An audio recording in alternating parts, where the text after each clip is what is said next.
Good morning. It's April 18th, 2022. This is To My Liberal Friends, and I'm John Haddo. Well, the question of the day is a simple one that most reasonable people will understand. How old is too old to be serving in public office? Now, I've been saying for quite some time that we need to put some age limits on people holding office and running the country. I've suggested that once you hit age 75, you can no longer run for Congress or president. In the judicial branch, I'd give them a little more leeway, and once you hit 80, you have to take senior status. And that applies to the Supreme Court and all federal courts. I'm going to be 73 this summer, and I'll be the first to admit that I'm not as quick, both physically and mentally, as I was years ago. To suggest otherwise would just be a blatant lie. I'm an avid golfer, and I used to hit the ball pretty close to 300 yards off the tee with great consistency. Today, if I hit at 260, I'm happy. The compensation on the golf course is as you age, you can normally move up a tee box, basically shortening the golf course, but still allowing you to play and enjoy the game. There's no such shortening the course for politicians. I can remember all the words to the songs in the 1960s, but all too often, I can't remember why I came into the kitchen and have to think about it.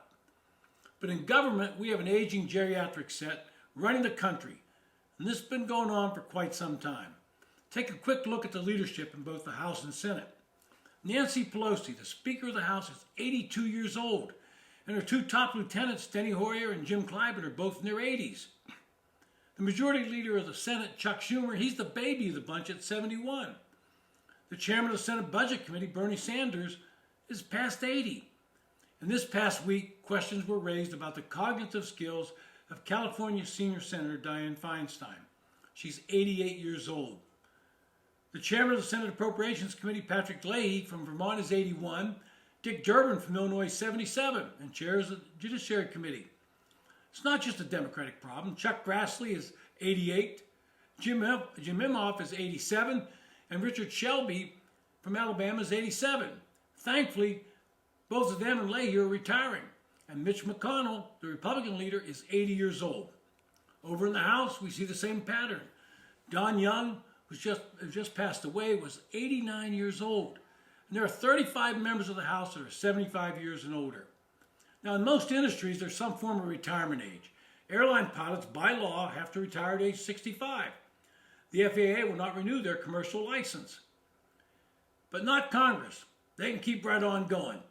Air traffic controllers, they have to start training by age 30, and they mandatorily retire them at age 56. But not Congress, again. Little memory problem, they get to keep going. Years ago, when I was working as a staff member in the Senate, Bob Dole used to keep his floor desk on the back row. He would entertain those of us sitting on staff couches in the corner. One day, an elderly member of the Senate entered the chamber. Bob Dole turned to us on the couches and said, "I tell all my colleagues that once you hit age 70, keep running. This is the best old age home in the country." Now, the Constitution already has some age requirements for holding these offices. You have to be at least 25 to serve in the House. You have to be 30 to serve in the Senate. And to be president, you have to be 35. But there's a growing drumbeat out there to make some age restrictions on elected officials. And as I said, Dianne Feinstein right now is the classic example. This problem's been creeping up on her, and Democrats have tried to paper it over, but they can't do it anymore.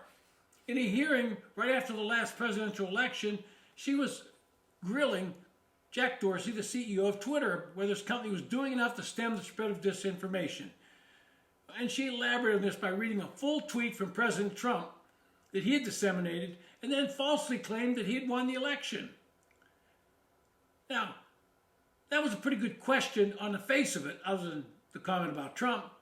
But right after Dorsey answered it, she was asked the same question verbatim, reading it word for word with the same voice inflection. Dorsey put her off the hook, gracefully answered the question again. So now people are clamoring for Dianne Feinstein to either resign or be removed from office.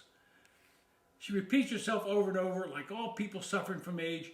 There are good days and bad days, and even within a day, there are good moments and bad moments. But she's just an example of the day. Strom Thurmond served in the Senate until he died at age 100.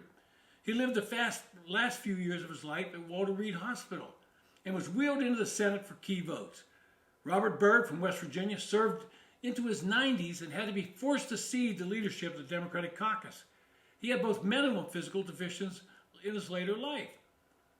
Some years ago, my partner and I found Senator Quentin Burdick from North Dakota roaming around the Cannon House office building, believing he was in the Russell Senate office building. He'd made a wrong turn. We took him back to his office and he died shortly after. The bottom line is we've reached a point where we need to force these geriatrics to retire. We need to stop allowing them to run on name ID and win over and over. It's time to bring some younger people into office.